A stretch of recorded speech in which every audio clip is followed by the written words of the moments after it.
Okay dear students, चलो आज हम हमारा सेकंड लेक्चर शुरू करने जा रहे हैं। हमारा मैथ्स का फर्स्ट चैप्टर है जो कि मैथमेटिकल लॉजिक। तो प्रीवियस लेक्चर में हमने देखा था कि स्टेटमेंट बेसिकली क्या होता है, और स्टेटमेंट में हमें पता है कि स्टेटमेंट में बेसिकली दो कैटेगरी के ट्रूथ वैल्यूज होती है। एक होता है उसका ट्रू, जिसको हमने डिनोट किया था कैपिटल टी से, और जो दूसरा जो था वो था हमारा फॉल्स, जिसको हमने कैपिटल एफ से डिनोट किया था। अभी लेक्चर को आगे बढ़ाते हुए आप देख सकते हैं आपके बुक में पेज नंबर 3 के ऊपर आपको ये टॉपिक्स मिलेगी, जिसको मैंने लिख दिया है वीडियोस का थोड़ा सा लेंथ कम करने के लिए। तो लेट्स सी सबसे पहले कि लॉजिकल कनेक्टिव्स क्या है। तो डेफिनेशन आपको बुक में भी मिलेगी, बुक के ही ये डाटा है सब कुछ। तो लॉजिकल कनेक्टिव्स है क्या, तो देखो इसका डेफिनेशन। ओके, द वर्ड्स और फ्रेसेस, ओके, द वर्ड्स और phrases which are used to connect two statements, यानी जहां पे दो स्टेटमेंट्स को कनेक्ट करने के लिए, okay, for connecting two statements are called the logical connectives. Okay, तो दो स्टेटमेंट को अगर हमें ज्वाइन करना है, कनेक्ट करना है, तो जो वर्ड और जो फ्रेसेस को हम यूज करेंगे तो उसी को बोलेंगे हम लॉजिकल कनेक्टिव्स। ओके, अभी जो कनेक्टिव जो है आपके मैथमेटिक्स में ये चैप्टर के पॉइंट ऑफ व्यू से आपके पास पांच टाइप के कनेक्टिव्स है। सबसे पहला जो है वो है एंड। इस एंड को हम बट से भी डिनोट कर सकते हैं, एंड समटाइम्स आपको कुछ प्रॉब्लम में बट आएगा, और ये जो एंड या जो फिर बट है इसको डिनोट करती है इस टाइप के सिंबल से। ओके, जैसे हमारा कैपिटल ए रहता है इसी टाइप के सिंबल से, लेकिन सिर्फ ये बीच में हॉरिजॉन्टल लाइन नहीं रहेगी। आप इसको ऐसे भी याद रख सकते हैं, जैसे एंड में अगर हम एंड लिखते हैं तो ये एन हमारा इस टाइप का रहता है, तो इस पर्टिकुलर एन को आप ऐसी, यानी एक याद करने के लिए मैं आपको बता रहा हूँ जस्ट एक कॉन्सेप्ट की, एन ऐसे रहता है इसलिए ये सिंबल ऐसे रहेगा। और सेकंड जो है वो है हमारा सेकंड जो कनेक्टिव वो है और। अभी और में भी और लिखते वक्त हम ऐसे लिखते हैं तो उसका जो आर है वो इस टाइप का, इसलिए इसका जो सिंबल आप इस टाइप से उसको ध्यान रख सकते हैं, यानी capital V. Okay, then next जो है वो है if then. Okay, if then में आपका जो सिंबल रहेगा ये इस टाइप से एरो रहेगा। देन नेक्स्ट जो है इफ एंड ओनली इफ, तो ये भी इसी टाइप का रहेगा एरो, बट एरो में एक्चुअली दोनों साइड से ये एरो रहेगा, एरो मार्क रहेगा, तो ये रहेगा मेरा इफ देन।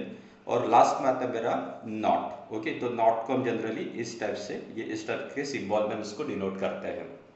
ठीक है, तो ये है हमारे कुछ लॉजिकल कनेक्टिव्स। तो चलो आगे भी देखते हैं। तो जो नेक्स्ट टॉपिक है वो है हमारा सिंपल स्टेटमेंट। ओके, अभी स्टेटमेंट क्या होता है हमने लास्ट टाइम देखा था, बट सिंपल स्टेटमेंट क्या होता है, तो एग्जैक्टली इसमें बोल सकते हैं कि एक ऐसी स्टेटमेंट जो कि हम उसको फर्दर कुछ पार्ट में स्प्लिट नहीं कर सकते, यानी जो कि स्टेटमेंट ना कि स्प्लिट हो सकता है, तो statement which can not be split further again into two और मोर statement.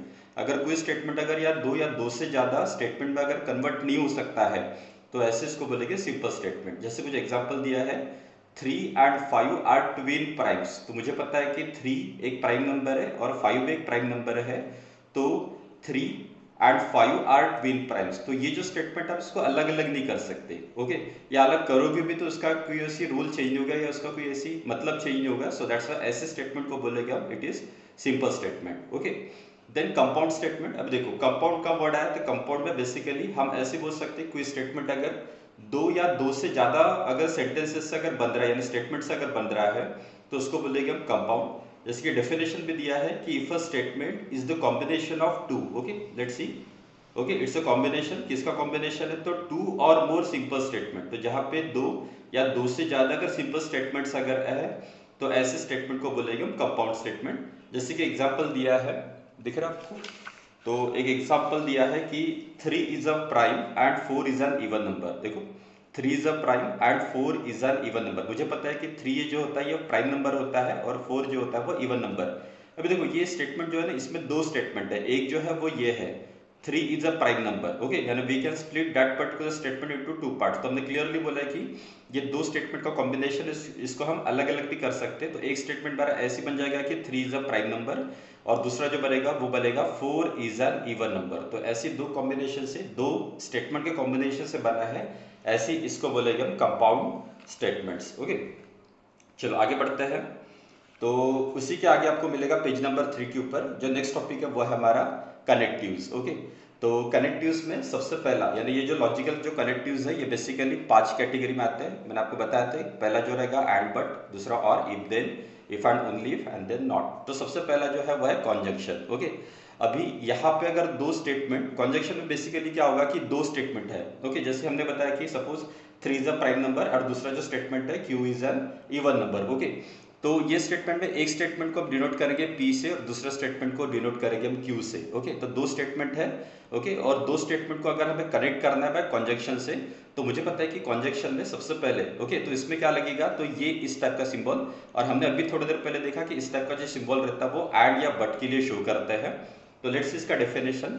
Okay, if two statements are combined using the connective and. Okay, अगर हम दो स्टेटमेंट को अगर कनेक्ट करें, कौन से कनेक्टिव को यूज करके, तो हम यूज करें कनेक्टिव एज अ एंड। इस एंड के जगह तुम बट भी यूज कर सकते हैं, आइदर एंड यूज करो या बट। समटाइम्स आपको इसमें बट मिलेगा, समटाइम्स आपको इसमें एंड मिलेगा, then it is called as the conjunction. Okay, तो ऐसे स्टेटमेंट को बोलेंगे हम कॉन्जंक्शन।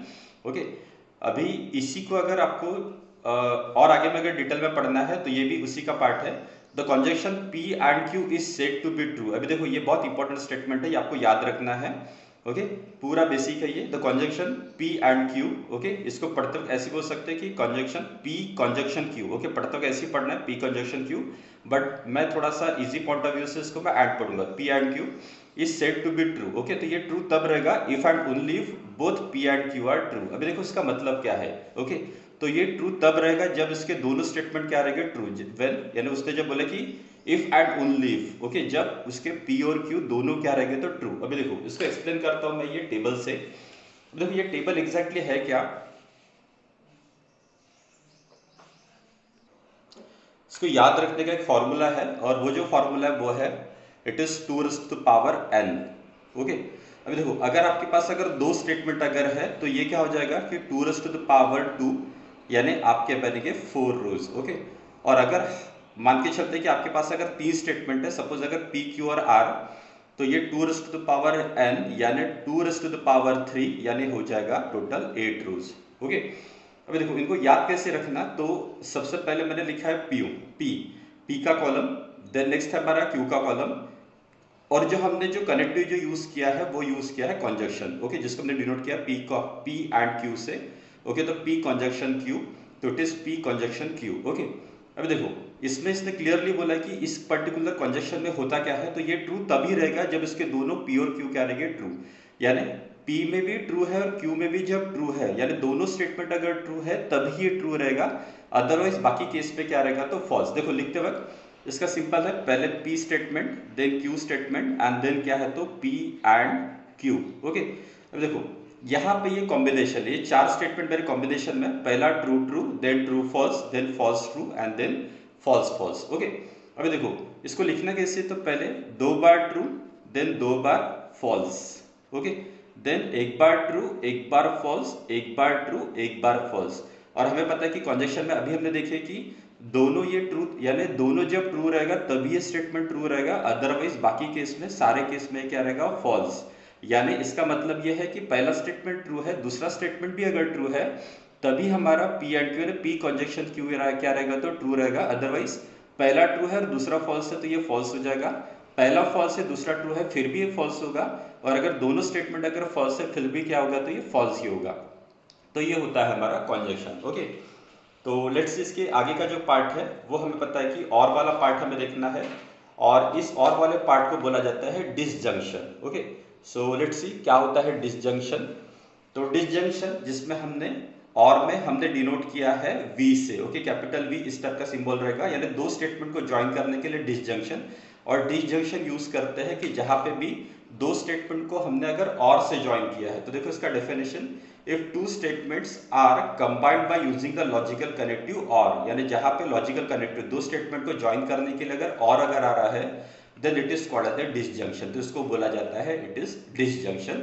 ओके, अभी देखो डिसजंक्शन में क्या होता है, तो उसका जो बेसिक रूल है, the disjunction P or Q is false. तो ये फॉल्स तभी रहेगा if and only both P and Q are false. Okay, if both P and Q are false, यानी जब दोनों, okay both P and Q, यानी जब दोनों P और Q दोनों स्टेटमेंट अगर फॉल्स है तभी ये फॉल्स रहेगा, अदरवाइज बाकी सारी केसेस में क्या रहेगा ट्रू रहेगा। ओके, तो लेट्स सी ये आया कैसे, तो अगेन मेरे दो स्टेटमेंट है, P है, दूसरा स्टेटमेंट है Q, और इनको हमने लॉजिकल कनेक्टिव डिसजंक्शन से हमने ज्वाइन किया है। यानी P डिसजंक्शन क्या हो गया तो हमारा Q, ठीक है। अब देखो लिखते वक्त मैंने आपको बताया था कि दो स्टेटमेंट है तो 2n यानी 2 स्टेटमेंट है तो उसका आ जाएगा 4 यानी 4 रोज रहेगी। तो पहले 2 बार T, देन 2 बार क्या रहेगा तो आपका फॉल्स रहेगा, then T F, okay 4 combination आ गए, T का T के साथ, T का F के साथ, F का T के साथ और F का F के साथ, ओके। अब देखो रूल के हिसाब से ये क्या रहेगा तो उसने क्लियरली बोला है कि the disjunction P or Q is false. ये फॉल्स तभी रहेगा if and only if both P and Q are false. जब दोनों फॉल्स रहेगा यानी दोनों जब F है तभी ये क्या रहेगा तो फॉल्स रहेगा। बाकी सारे केसेस में ट्रू भी ये ट्रू ही रहेगा, ट्रू फॉल्स भी ये ट्रू ही रहेगा, फॉल्स ट्रू भी ये ट्रू ही रहेगा और फॉल्स में ये फॉल्स हो जाएगा, ठीक है। तो आपको ये टेबल को लर्न रखना है, this are very much important tables. Then जो थर्ड जो कनेक्टिव जो है वो है कंडीशनल, ओके। कंडीशनल इसी को हम दूसरे इसमें इम्प्लीकेशन भी बोला जाता है या इम्प्लाइज भी बोलते हैं।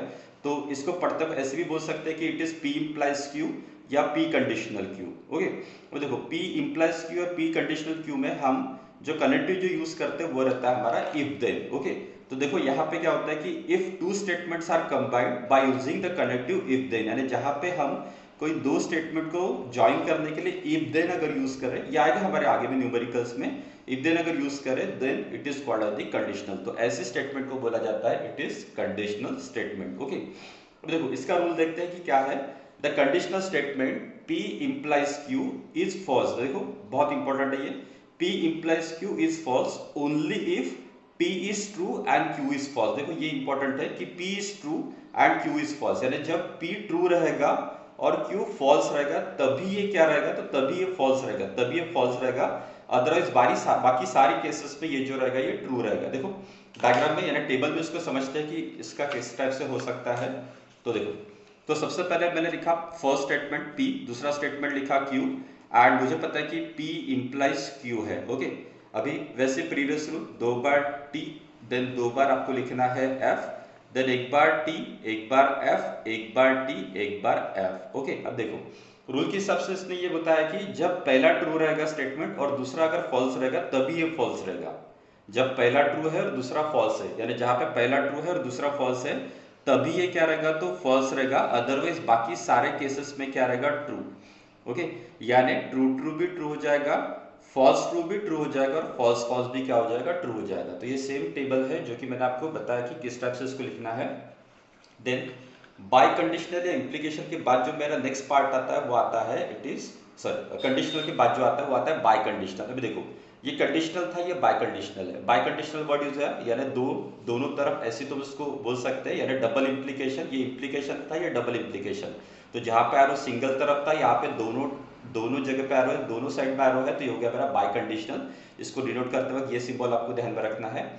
अभी देखो बाय कंडीशनल हम क्या यूज करते हैं कनेक्टिव, तो जहां पे दो स्टेटमेंट को हमें कनेक्ट करना है किससे तो इफ एंड ओनली इफ। तो वहां पे इफ देन था, प्रीवियस केस में इफ देन था, इसके प्रीवियस केस में और था और उसके प्रीवियस केस में एंड था। तो यहाँ पे दो स्टेटमेंट को ज्वाइन करने के लिए अगर हम इफ देन अगर यूज करें then it is called biconditional. तो ऐसी स्टेटमेंट को बोला जाता है it is biconditional, okay. If and only if जहां पे हम कनेक्ट करें तो वो गया मेरा बाय कंडीशनल। अब देखो बाय कंडीशनल का रूल क्या है, bye conditional statement P double implies, okay. इसको पढ़ते वक्त क्या बोलेंगे डबल इंप्लाइज बोलेंगे या बाय कंडीशनल बोलेंगे। तो P double implies Q is true. तो ये देखो ये ट्रू कब रहेगा if P and Q have same true values, यानी जब P और Q यानी दो स्टेटमेंट के दोनों जो वैल्यू रहेंगे हैव सेम ट्रूथ वैल्यू, जब दोनों के ट्रूथ वैल्यू सेम रहेंगे। अदरवाइज क्या रहेगा तो फॉल्स। अगर एक भी अगर उसका अपोजिट अगर होता है तो ये फॉल्स। देखो इसका मतलब क्या है, एक स्टेटमेंट अगर P है दूसरा स्टेटमेंट अगर Q है तो उसका symbolically P double implies Q का हमने ऐसे लिखा। तो हमारा पास पहले बार 2 बार T, 2 बार हो जाएगा फॉल्स, देन हो जाएगा T ट्रू फॉल्स, इसी टाइप से इसको याद रखना है। अभी देखो इसके कंडीशन के हिसाब से अगर उन्होंने बोला कि दोनों अगर सेम है, दोनों का स्टेटमेंट अगर सेम है, ओके, तो भी वो क्या रहेगा तो इट इज ट्रू, अदरवाइज वो क्या रहेगा फॉल्स। यानी यहाँ पे ट्रू है तो ये क्या हो जाएगा ट्रू, ओके। और ये भी क्या है तो ये फॉल्स दोनों सेम सिंबल्स है यानी सेम ट्रूथ वैल्यूज है, तो ये हो जाएगा मेरा again it is true. But यहाँ पे एक ट्रू है एक फॉल्स है तो ये हो जाएगा फॉल्स, और एक फॉल्स है एक ट्रू हो जाएगा तो ये हो जाएगा फिर से इट इज फॉल्स। क्लियर है। तो bye conditional statement P double implies Q is true, तो ये ट्रू तभी रहेगा जब P and Q have same truth values, जब दोनों की ट्रूथ वैल्यू क्या रहेगी, सेम। तो यहाँ पे देखो दोनों TT है इसलिए T रहेगा, और यहाँ पे भी दोनों की सेम ट्रूथ वैल्यूज है तो इसलिए क्या हो जाएगा, ये भी ट्रू हो जाएगा। अदरवाइज जहाँ पे एक अलग है दूसरा अलग है, ये ट्रू है ये फॉल्स है तो फॉल्स, और ये फॉल्स है ये ट्रू है, तो ये फिर भी क्या हो जाएगा, फॉल्स हो जाएगा। तो इस टाइप का ये टेबल है। तो ये बेसिकली 4 टेबल बहुत इंपॉर्टेंट आपको ध्यान में रखना है। और एक लास्ट छोटा सा स्टेटमेंट बचा है जो कि हमारा पार्ट है, वो है last part as a negation. Okay, negation ये एकदम बहुत ही सिंपल है ये। तो नेगेशन में क्या होता है कि जब भी हम कोई स्टेटमेंट को अगर हम नेगेटिव के टर्म्स में लिखते हैं तो उसको बोलेंगे नेगेशन ऑफ अ स्टेटमेंट। तो इसका टेबल बहुत सिंपल, अगर एक स्टेटमेंट अगर मेरा ट्रू है तो उसका नेगेशन हो जाएगा it is negation of P, यानी एक कोई अगर स्टेटमेंट अगर ट्रू है तो उसका उल्टा हो जाएगा it is negation of P. अगर वो ट्रू होगा तो उसका नेगेशन हो जाएगा फॉल्स, यानी ट्रू है तो फॉल्स और फॉल्स है तो ट्रू। ओके, और इसमें एक नोट दिया है, negation of a statement is the statement itself, यानी कोई स्टेटमेंट का कोई अगर नेगेशन स्टेटमेंट है उसका नेगेशन अगर आप निकालो तो ये क्या हो जाएगा, मेरा ट्रू स्टेटमेंट। ओके, ये इससे पहले हमने 9th-10th क्लास में भी पढ़ चुके हैं कि नेगेटिव स्टेटमेंट का नेगेटिव करो तो वो ऑब्वियसली वो हमारा ओरिजिनल स्टेटमेंट मिल जाएगा। तो इस टाइप के ये 5 कनेक्टिव्स हमारे हो गए। तो इसके बाद हम देखते हैं हमारे टेक्स्ट बुक के कुछ सॉल्ड एग्जांपल्स। तो यहाँ solved example, so let's see solved example अगर आते हैं आप टेक्स्ट बुक के पेजेस के ऊपर तो आपको पेज नंबर 5 के ऊपर कुछ न्यूमेरिकल्स मिलेंगे, पेज नंबर 5 के ऊपर सॉल्ड एग्जांपल। चलो उसको सॉल्व करने की कोशिश करते हैं। मैं इसको थोड़ा जूम करके बड़ा करके इसको मैंने प्रिंट किया है ताकि आपको अच्छे से दिख सके ये। तो चलो देखते हैं।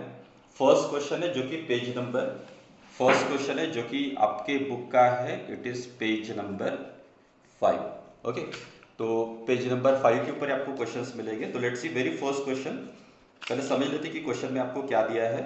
तो क्वेश्चन में देखो आपको बोला है एक्सप्रेस द फॉलोइंग कंपाउंड, देखो वर्ड यहाँ पे यूज किया है कंपाउंड, और मुझे पता है कि कंपाउंड स्टेटमेंट यानी क्या, तो जो ऐसे स्टेटमेंट जो कि 2 या 2 से ज्यादा सेंटेंसेस को या स्टेटमेंट्स को मिला के बनती है तो उसको बोलते हैं कंपाउंड। तो उनको आपको एक्सप्रेस करना है symbolically. Okay, let's say symbolically without examining the truth values, truth value को ना निकाले हुए। ओके, उन्होंने विदाउट बोला है, यानी सिंपली आपको स्टेटमेंट को लिखना है। ओके, कंपाउंड स्टेटमेंट को आपको अलग अलग करके लिखना है। तो लेट्स सी फर्स्ट स्टेटमेंट क्या है, ये क्वेश्चंस और ये उनके answer. 2 is an even number, तो हमें पता है कि 2 इवन नंबर है, ये पहला स्टेटमेंट है। एंड देखो बीच में कनेक्टिव यूज किया है and 25 is a perfect square. तो मुझे दिख रहा है कि यहाँ पे एक कंबाइंड स्टेटमेंट, एक कंपाउंड स्टेटमेंट जिसके बीच में कनेक्टिव लगाया उन्होंने एंड। ओके, तो देखो इसको लिखते हुए कैसे लिखोगे, तो लेट पी, पहला स्टेटमेंट है पी क्या रहेगा, तो 2 इज एन इवन नंबर, तो ये पहला स्टेटमेंट आ गया। तोड़ के लिखना है हमें, अलग अलग लिखना है। तो पहला स्टेटमेंट आ गया 2 इज एन इवन नंबर, ठीक है, 2 इज एन इवन नंबर। और दूसरा है 25 इज अ परफेक्ट स्क्वायर, तो दूसरा जो स्टेटमेंट है जिसको मैंने क्यू से डिनोट किया है 25 इज अ परफेक्ट स्क्वायर। हालांकि आपको सिंपल 2 स्टेटमेंट को अलग अलग लिखना है तो इसी को बोलेंगे एक्सप्रेस करना है, express the following statement symbolically. Okay, तो सिंबॉलिकली हमने रिप्रेजेंट किया है, और ये एग्जैक्टली हमने सिंबल ने स्टेटमेंट्स को लिखे पी और क्यू से डिनोट किया है। लेकिन इसका सिंबॉलिक फॉर्म कैसी, अगर मैंने इसको पी बोला इसको क्यू बोला है तो बीच में सिंबल एंड का, और मैंने आपको बताया कि एंड जो लिखा जाता है वो सिंबॉलिकली स्टेप से लिखा जाता है। तो आपको 2 स्टेटमेंट के बीच में, ये अगर पी है ये क्यू है, तो 2 स्टेटमेंट के बीच में आपको क्या लगाना है, पी एंड क्यू, तो ये सिंबल आ गया। तो यहाँ पे फर्स्ट क्वेश्चन में आपका जो आंसर रहेगा वो रहेगा इस टाइप से पी एंड क्यू। ओके, चलो ये फर्स्ट का आंसर हो गया, आपको लिख के भी दिया हुआ है। Let's see the second question, a school is open और देयर इज अ हॉलीडे। अभी देखो आपको ये स्टेटमेंट, ये 2 स्टेटमेंट मिलेंगे कंपाउंड। ओके, पहला जो स्टेटमेंट है a school is open, okay, a school is open, और दूसरा जो है there is a holiday. Okay, और बीच में अगर आप देखोगे तो कनेक्टिव जो यूज किया है वो यूज किया है इट इज और। ओके, और लिखा हुआ है। तो देखो, तो मैं पहले स्टेटमेंट को बोलता हूँ कि जो पहला स्टेटमेंट है the school is open. Okay, और जो दूसरा स्टेटमेंट है देयर इज अ हॉलीडे, तो जो दूसरा स्टेटमेंट आ गया मेरा there is a holiday. Okay, और बीच में और यूज किया तो मेरा सिंबॉलिक फॉर्म कैसे हो जाएगा, पी और। मैंने आपको बताया कि और को जो हम यूज करते, और को इस टाइप से यूज करते, तो ये स्टेटमेंट आ गया मेरा पी और क्यू। यानी सेकंड प्रॉब्लम को हम जो सिंबॉलिकली रिप्रेजेंट करेंगे वो रिप्रेजेंट करेंगे पी और क्यू इस तरह से, ठीक है। देन नेक्स्ट जो क्वेश्चन है वो आपको दिया है, नेक्स्ट स्टेटमेंट दिया है Delhi is in India but Dhaka is not in Sri Lanka. Okay, अभी देखो आपको ये इसका ट्रूथ वैल्यू नहीं पूछा, आपको सिर्फ इसको अलग अलग करना है और उसका सिंबॉलिक फॉर्म में लिखना है।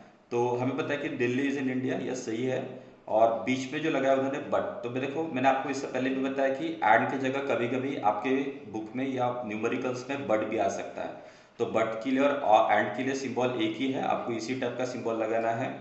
तो अभी देखो, ओके, अभी मुझे पता है कि Delhi is in India, okay, Dhaka is not in Sri Lanka, Dhaka is not in Sri Lanka, ठीक है। तो देखो, इसको लिखते वक्त हमने कैसे लिखा कि दिल्ली इज इन इंडिया, इसको मैंने पी स्टेटमेंट से डिनोट किया, और दूसरा स्टेटमेंट क्या, तो Dhaka is in Sri Lanka. Is, देखो लिखते वक्त हमने ऐसे लिखा कि ढाका इज इन श्रीलंका, लेकिन यहाँ पे जो दिया है नॉट इन श्रीलंका, ऑब्वियसली हमें पता है कि ढाका हमारे श्रीलंका में नहीं आता है, बट उसको सिंबॉलिकली लिखते वक्त सबसे पहले मैंने बोला कि ढाका इज इन श्रीलंका, लेकिन उसने नॉट लगाया है, तो उसका सिंबॉलिक फॉर्म लिखते वक्त देखो पी यानी Delhi is in India, okay, आगे में है बट, बट यानी क्या हो गया, तो बट का जो सिंबल है वो इस टाइप से आएगा, बट और एट का सिंबल एक ही रहता है, but Dhaka is not, not आ गया यानी नेगेशन का साइन लग गया, और श्रीलंका को हमने लिया था क्यू को, ओके, तो ये हो गया इस टाइप से statement, okay, the Dhaka is in Sri Lanka, ये मेरा क्यू था, लेकिन उसका नेगेशन था, यहाँ पे नॉट लिखा हुआ था, it is not in Sri Lanka. तो Delhi is in India but Dhaka is not in Sri Lanka, okay, clear है।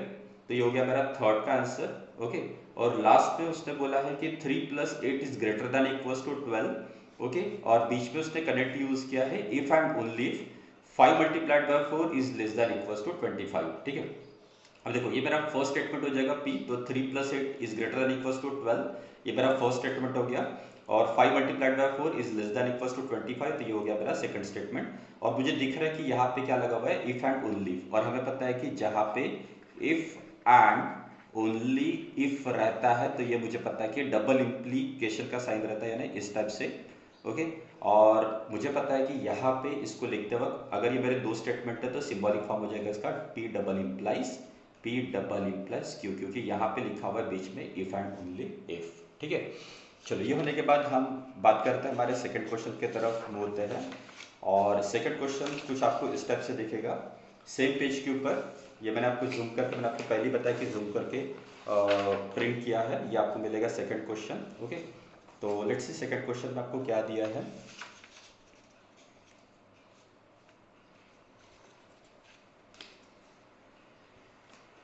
ओके, तो let's C second question, right the truth values of the following statement. अभी देखो, यहाँ पे आपको ट्रूथ वैल्यूज निकालना है, प्रीवियस केस में आपने स्टेटमेंट को सिर्फ लिखा था, ओके, अभी यहाँ पे आपको उसकी ट्रूथ वैल्यू भी निकालना है। तो let's C first question, 4 question दिए हैं, चारों के आंसर भी यहाँ पे दिए हुए हैं।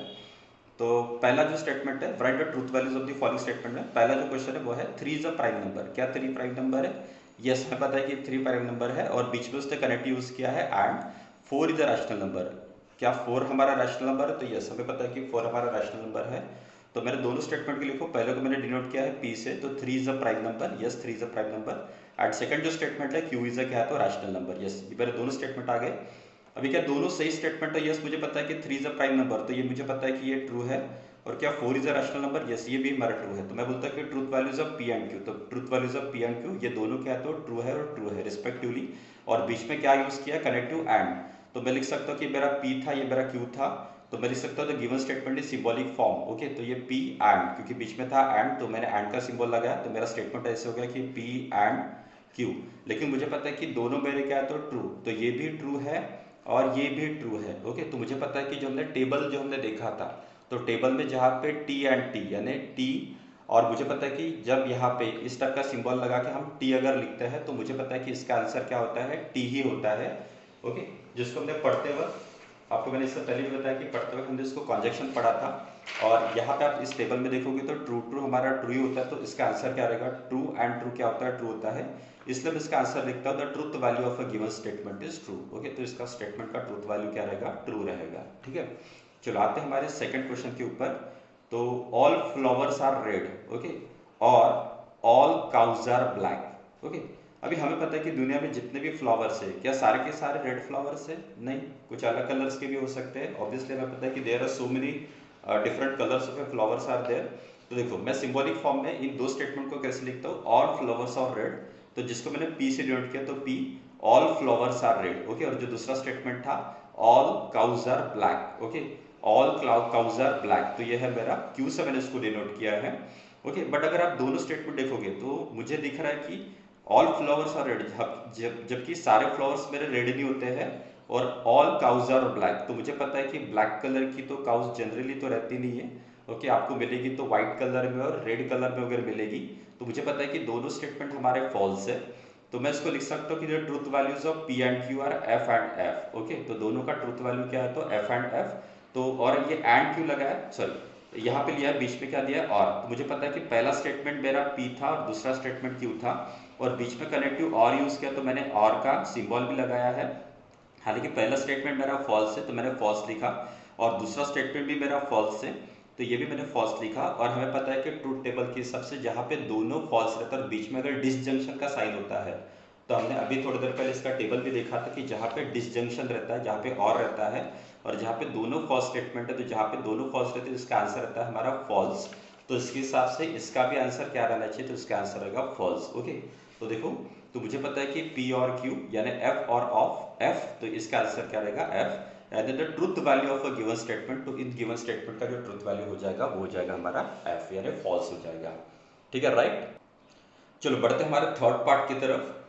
तो थर्ड पार्ट में उसने दिया है if Mumbai is in Maharashtra. अभी देखो कनेक्टिव्स क्या यूज किए हैं, इफ, ओके, इफ यूज किया है एंड देन यूज किया है। If Mumbai is in Maharashtra then Delhi is the capital of India, यानी उन्होंने यूज किया है इफ देन। ओके, तो देखो ये दो स्टेटमेंट को तो मैं अलग अलग लिख लूंगा कि पी मेरा स्टेटमेंट रहेगा मुंबई इज इन महाराष्ट्र, तो हमने लिख लिया कि P Mumbai is in Maharashtra, और दूसरा हमने क्यू से डिनोट किया Delhi is the capital of India, तो मैंने लिखा Delhi is the capital of India. Okay, अभी हमें पता है कि Mumbai is in Maharashtra, yes correct statement है, यानी पहला स्टेटमेंट जो है वो है पी और दूसरा जो स्टेटमेंट है वो है मेरा क्यू। ओके, और दोनों के बीच में जो है वो है इफ देन।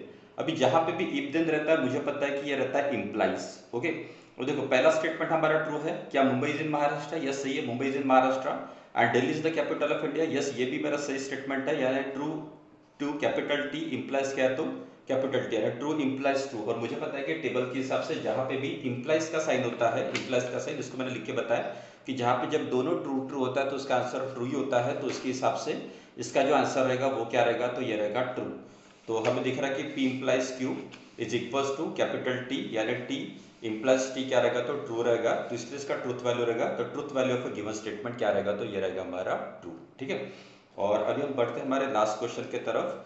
तो मिल्क इज वाइट, ओके देखो milk is white if and only, तो यहाँ पे कनेक्टिव जो यूज किया है वो यूज किया है if and only the sun rises in the west. ठीक है, चलो अब इसको सॉल्व करते हैं।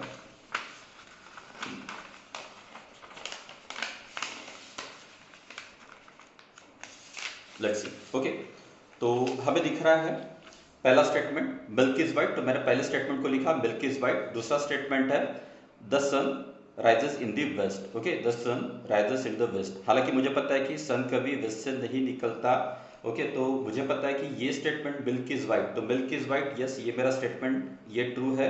बट दूसरा जो है sun rises in the west, यानी इसको मैंने क्यों लिखा, बट मुझे पता है कि ये क्या तो फॉल्स है। और बीच में जो कनेक्टिव यूज किया है इफ एंड ओनली, और मुझे पता है कि इफ एंड ओनली के लिए हम यूज करते हैं डबल इंप्लाइज, यानी दोनों तरफ आपका क्या रहेगा एरो। अभी टी और ये दोनों तरफ एरो और एफ, यानी इसको बोलेंगे हम टी डबल इंप्लाइज एफ। और टेबल के हिसाब से जहां पे भी डबल इंप्लाइज जो रहता है वो रहता है by conditional, okay, double implication. और हमें पता है कि यहाँ पे एक ट्रू है दूसरा अगर फॉल्स है, एक ट्रू है दूसरा अगर फॉल्स है, तो मुझे पता है कि ये क्या रहता है हमारा फॉल्स ही रहता है। देखो आपके टेबल में अगर कोई पहला ट्रू है दूसरा फॉल्स है तो भी फॉल्स, और पहला फॉल्स है दूसरा ट्रू है फिर भी क्या रहेगा, फॉल्स ही रहेगा। तो इसके हिसाब से इसका जो ट्रूथ वैल्यू रहेगा वो क्या रहेगा, फॉल्स रहेगा। ठीक है, चलो वीडियो को आगे बढ़ाते हैं नेक्स्ट क्वेश्चन की तरफ। तो फर्स्ट और सेकंड क्वेश्चन हमारा हो गया है, अब बढ़ते हैं हम हमारी थर्ड क्वेश्चन की तरफ। ओके, तो चलो थर्ड क्वेश्चन में आपको क्या दिया है कि if statements P and Q R true, आपको दो स्टेटमेंट दिए हैं ट्रू, और पी और क्यू सपोज मान के चलते कि ये ट्रू है, और आर और एस ऐसी दो स्टेटमेंट है जो कि फॉल्स है। तो उन्होंने पूछा है कि determine the truth values of the following. Okay, तो आपको इन स्टेटमेंट की ट्रूथ वैल्यू निकालना है। ओके, देखो गिवन डाटा में आपको दिया है कि पी और क्यू, ओके, पी एक स्टेटमेंट है जो कि ट्रू है, उन्होंने क्लियरली बोला है कि ट्रू है, और क्यू एक स्टेटमेंट है जो कि क्या है, तो ट्रू है। लेकिन आर और एस, तो आर एक स्टेटमेंट है जो कि उसने बोला है आपके प्रॉब्लम में दिया है फॉल्स है, और आर और एस ये दो क्या है, तो हमारे फॉल्स स्टेटमेंट है, तो आपको उनके ट्रूथ वैल्यू निकालना है। चलो इसको सॉल्व करते हैं। तो पहले स्टेटमेंट आपका जो पहला जो क्वेश्चन दिया वो दिया है negation of P and Q और नेगेशन ऑफ क्या दिया तो आर दिया है। ओके, लेट्स सी। अभी P क्या है तो मेरा ट्रू, तो मैं नेगेशन ऑफ P के जगह में लिख सकता हूँ ट्रू एंड, ओके, एंड ये क्या है तो Q, तो Q यानी मेरा क्या है तो Q मेरा ट्रू है, तो Q के जगह मेरा ट्रू आ गया। ओके, बीच में साइन है और नेगेशन ऑफ R, और R मुझे पता है कि फॉल्स है, तो मैंने R की जगह लिखा फॉल्स। ओके, अब देखो नेगेशन ऑफ ट्रू क्या होता था, हमने देखा कि नेगेशन ऑफ ट्रू होता है फॉल्स। ओके, हमने पढ़ा है इससे पहले कि नेगेशन ऑफ ट्रू क्या होता है तो ये होता है फॉल्स। कहा गया पेज, तो हमने पढ़ा है कि नेगेशन में ट्रू का फॉल्स होता है, फॉल्स का ट्रू होता है, तो negation of true is false, बीच का साइन है एंड, फिर ये ट्रू एज इट इज, ये और नेगेशन ऑफ फॉल्स क्या हो जाए तो हो जाएगा ट्रू। ठीक है, देन अभी देखो आगे में ये फॉल्स एज इट इज रहेगा एंड, अभी देखो ट्रू और ट्रू यानी जहां पे और का साइन होता था हमने बोला था इसको डिसजंक्शन, और डिसजंक्शन में ट्रू और ट्रू क्या होता है तो ट्रू और ट्रू हमें पता है कि ट्रू होता है। ओके, हमारे टेबल में हमने पढ़ा है कि ट्रू और ट्रू क्या होता है तो डिसजंक्शन में ट्रू और ट्रू क्या होता है तो ट्रू होता है। ओके, ट्रू और ट्रू इज ट्रू, तो यहाँ पे आ गया इन दोनों का कॉम्बिनेशन ट्रू आ गया। और एंड में अगर देखोगे तो एफ एंड टी, ओके, तो हमें पता है कि एफ एंड टी जहाँ पे एंड आता है वो मुझे पता है कि कॉन्जक्शन रहता है, और कॉन्जक्शन में सिर्फ जब दोनों ट्रू रहते हैं तभी ट्रू रहता है, बाकी अदरवाइज सारे केसेस में क्या रहेगा फॉल्स। तो मुझे पता है कि एफ टी इसका रहेगा एफ, यानी इसका ट्रुथ वैल्यू जो रहेगा फॉल्स रहेगा, तो उसका आंसर लिखते वक्त लिख सकता है कि इसका जो पूछा आपको डिटरमाइन द ट्रुथ वैल्यू, तो आप लिख सकते हैं कि इसका जो ट्रुथ वैल्यू जो रहेगा वो क्या रहेगा फॉल्स रहेगा। यानी चेक कर लेते हैं आंसर, तो देखो आंसर लिखते वक्त फर्स्ट का जो आंसर लिया है हेंस ट्रुथ वैल्यू क्या रहेगा फॉल्स, तो आखिरी पे जो आंसर आया है वो फॉल्स, तो आप इसका आंसर लिख सकते हैं hence truth value, hence truth value, okay, is capital F. Okay, चलो अभी सेकंड क्वेश्चन की तरफ बढ़ते हैं। तो सेकंड में आपको जो दिया हुआ है वो दिया हुआ है it is P and negation of R, okay, and it is negation of Q और एस। ठीक है, चलो इसको सॉल्व करते हैं। अब मुझे पता है कि P यानी मेरा ट्रू है, तो P के जगह मैं लिखता हूँ it is capital T and है, ओके, नेगेशन का साइन है, और R मुझे पता है कि फॉल्स है तो उसके जगह मेरा फॉल्स आ जाएगा। देन एंड का साइन है, नेगेशन का साइन है, Q यानी मुझे पता है कि क्या है तो ट्रू है, और का साइन, और S मुझे पता है कि ये फॉल्स है, तो यहाँ आ गया मेरा फॉल्स। ओके, अभी देखो ये true as it is and negation of false यानी हो जाएगा फॉल्स का उल्टा, फॉल्स का नेगेशन यानी ट्रू, देन एंड और नेगेशन ऑफ ट्रू, तो ट्रू का नेगेशन क्या हो जाएगा तो ये हो जाएगा फॉल्स, और ये हो जाएगा फॉल्स। ओके, अभी आप टेबल को आपको याद करना पड़ेगा, तो मुझे पता है कि टी एंड टी सबसे पहला वाला, तो टी एंड टी क्या होता है तो ट्रू ही होता है, तो ये ट्रू यानी इसका कॉम्बिनेशन आ गया ट्रू, और फॉल्स और फॉल्स क्या होता है तो और में, तो फॉल्स और फॉल्स मुझे पता है कि ये फॉल्स ही होता है, तो बीच का साइन ये एंड, और फॉल्स और फॉल्स क्या होता है तो फॉल्स होता है, और मुझे पता है कि टी एंड एफ, तो सबसे पहला वाला, ओके, तो कॉन्जक्शन में, तो कॉन्जक्शन में टी एंड एफ क्या होता है तो ये होता है एफ ही होता है, क्योंकि उस पर मुझे पता है कि वो टेबल में सिर्फ ट्रू ट्रू जब रहेगा तब ट्रू रहेगा, बाकी सारे केसेस में क्या रहेगा फॉल्स, तो इसका आंसर रहेगा फॉल्स। हेंस यहाँ पे भी आप लिख सकते हैं कि hence, okay, hence truth value is capital F. Check कर लो इसका आंसर, तो देखो फाइनली इसका फॉल्स आया है, तो truth value is F. Okay, चलो अभी नेक्स्ट क्वेश्चन की तरफ बढ़ते हैं। तो नेक्स्ट क्वेश्चन में उन्होंने दिया है negation of P, okay, implies Q and double implies, okay, R and S. ठीक है, इस टाइप से दिया है। चलो इनको सॉल्व करते हैं। तो सबसे पहले नेगेशन का साइन पी मुझे पता है कि पी हमारा ट्रू है, तो यहाँ पे ट्रू, इम्प्लाइज क्यू क्या है तो ये भी हमारा ट्रू है, फिर डबल इम्प्लाइज आर हमें पता है कि ये है फॉल्स, एंड एस क्या है तो ये भी हमारा फॉल्स है। ठीक है, चलो अभी आगे बढ़ते हैं। तो नेगेशन का साइन, अभी हमें पता है कि ट्रू इम्प्लाइज ट्रू क्या होता है तो ये ट्रू होता है, हमने पढ़ा है टेबल में कि जहाँ पे भी इम्प्लाइज होता है, ओके, इम्प्लीकेशन होता है, तो ट्रू इम्प्लाइज ट्रू क्या होता है तो ट्रू होता है, तो उसके हिसाब से ट्रू आ जाएगा। ओके, देन डबल इम्प्लीकेशन और फॉल्स एंड फॉल्स है ना, पहला वाला फॉल्स एंड, जहाँ पे हमने कॉन्जक्शन पढ़ा था, तो मुझे पता है कि फॉल्स एंड फॉल्स फॉल्स ही होता है।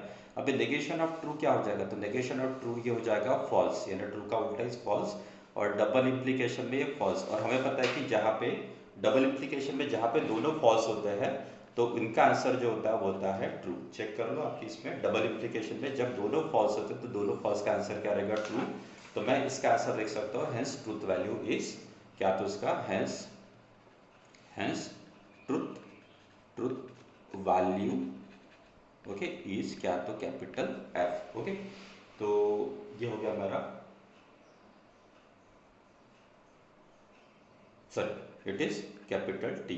ठीक है, truth value is capital T. ठीक है, चलो अभी आगे में देखते हैं। तो लास्ट क्वेश्चन को मैं सॉल्व करता हूँ। चलो यहाँ पे, तो फोर्थ क्वेश्चन में आपको दिया है, it is negation of P implies Q okay and R double implies it is S. Okay, तो मुझे पता है कि पी यानी ट्रू है, तो ये हो जाएगा it is negation of P यानी ट्रू है ओके, इम्प्लाइज क्यू यानी क्या है, तो क्यू यानी मुझे पता है कि ये भी ट्रू है, एंड आर मुझे पता है कि ये फॉल्स है, और डबल इम्प्लाइज, और मुझे पता है कि एस यानी क्या है, तो एस भी मुझे फॉल्स है, ये पता है। ठीक है, अभी नेगेशन ऑफ ट्रू यानी होता है false implies true and okay ये हो जाएगा फॉल्स डबल इम्प्लाइज फॉल्स। तो मुझे पता है कि फॉल्स क्या होता है, डबल इम्प्लाइज में होता है true. Okay, fall implies true, तो ये मुझे पता है कि ये फॉल्स इम्प्लाइज ट्रू हमारा ट्रू ही होता है, चेक कर लो। ओके, ये था इम्प्लीकेशन, और इम्प्लीकेशन में हमने पढ़ा था कंडीशनल स्टेटमेंट। तो पहला अगर फॉल्स है दूसरा अगर ट्रू है, पहला फॉल्स है दूसरा ट्रू है, तो ये ट्रू ही होता है। ठीक है, ये कब फॉल्स होता है, जब पहला फॉल्स है, सॉरी जब पहला ट्रू है और दूसरा फॉल्स है तभी ये फॉल्स होता है, बाकी अदरवाइज सारे केसेस में क्या होता है, तो ये ट्रू ही होता है। और इसका ये ट्रू, तो मुझे पता है कि टी एंड टी, तो सबसे पहली केस टी एंड टी में क्या होता है, ट्रू। तो मैं लिख सकता हूँ कि हेंस इसका जो स्टेटमेंट का जो आंसर रहेगा वो क्या रहेगा, हेंस इसका truth value, hence okay truth value, इसका जो ट्रूथ वैल्यू जो रहेगा वो रहेगा इट इज कैपिटल टी। ठीक है, तो चलो अभी ये हो गया हमारा। अब एक लास्ट क्वेश्चन बचा हुआ है जो कि यहाँ पे दिया हुआ है, फोर्थ क्वेश्चन। ओके, आपके सॉल्व प्रॉब्लम में ये सारे प्रॉब्लम्स आपको मिलेंगे बिफोर एग्जरसाइज। अब एकदम सिंपल क्वेश्चन है, write the negations of the following, हमें इसका नेगेशंस निकालना है। अभी देखो नेगेशंस एकदम सिंपल है, अगर स्टेटमेंट अगर अगर सही होगा तो उसका उल्टा करना है, उसको नेगेटिव करना है। ओके, अगर पॉजिटिव तो नेगेटिव। ओके, तो प्राइस इंक्रीजेस, तो देखो प्राइस इंक्रीजेस का नेगेशन क्या होगा, तो मैं बोल सकता हूँ कि प्राइस डज नॉट, यानी सिंपल आपको यहाँ पे क्या यूज करना है, तो नॉट या does not. Okay, price increases का प्राइस डज नॉट, जैसी factorial zero is not equals उसने वन बोला है, तो आपको क्या करना है कि इसका जो नॉट इक्वल्स टू जो बोला है उसको आप इक्वल टू कर दो, तो उसका हो जाएगा नेगेटिव। तो factorial zero is equals to one, और 5 + 4 इज इक्वल्स टू 9, तो उसका नेगेशन हो जाएगा 5 + 4 इज नॉट इक्वल्स टू 9। बस इतना ही सिंपल एक क्वेश्चन है। तो देखते हैं अगली वीडियो में हमारे 1.1 के जो नेक्स्ट क्वेश्चन जो बचे हुए इसको हम सॉल्व करते हैं। ठीक है।